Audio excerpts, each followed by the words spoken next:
new revelations of life at the quantum level is that anything in your physical body can be changed by a change in consciousness, and consciousness changes through intentions.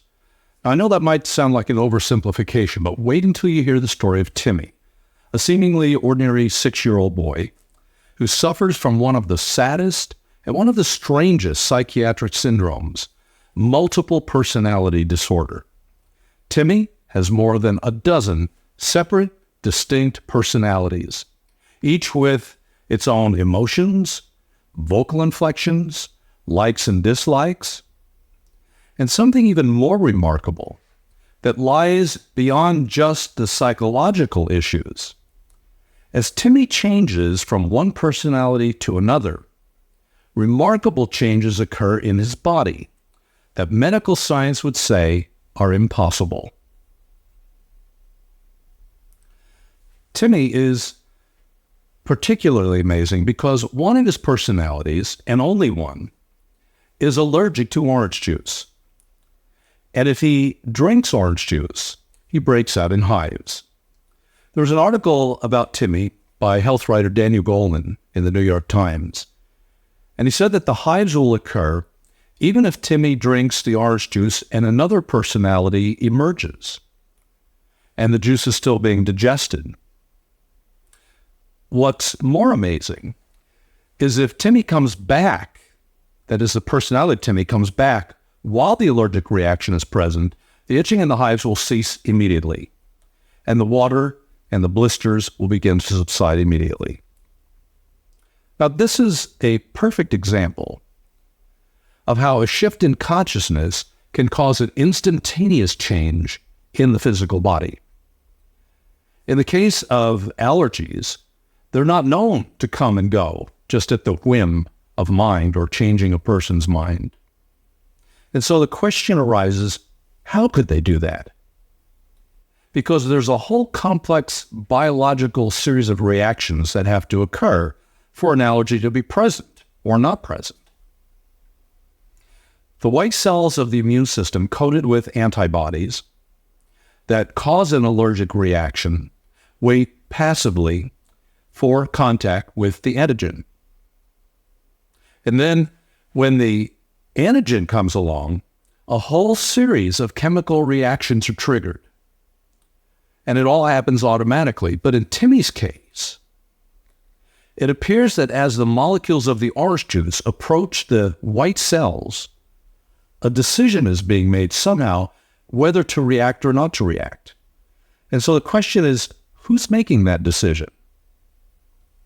There are other similar cases with personalities where one personality might have diabetes, for example, and the person might be deficient in insulin.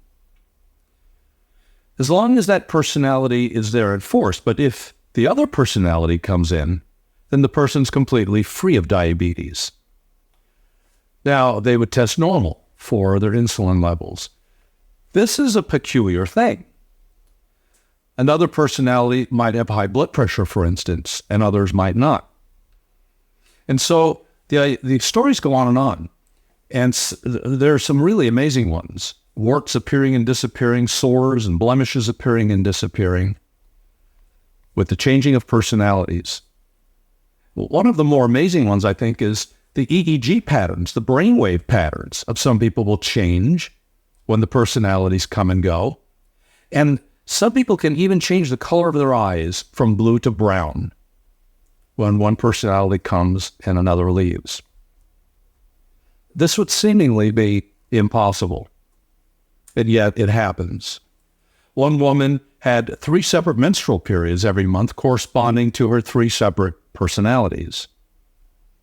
And so the implications here are that the chemistry of the body, maybe the molecules themselves, are somehow making decisions. But to say that a molecule can make a decision completely defies our current level of physical science. It would be like saying sugar's making the decision sometimes to be sweet and other times not to be sweet. Well, Timmy's a dramatic case, and I think it has very strong implications for all of us, Because once we grasp the fact that there is a choice being made at some level to be allergic or not allergic, because how else could these hives turn on and off? Then we are confronted with a very sobering reality.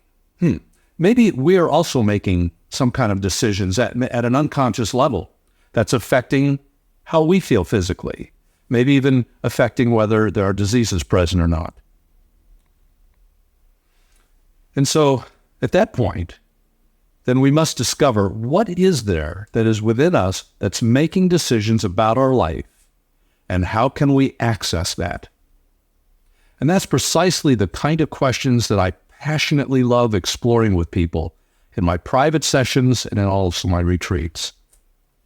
Life is such an adventure, and like all adventures, they're a whole lot better when you're not alone. So email me or give me a call. I'd love to explore your adventures with you and help you along on your journey.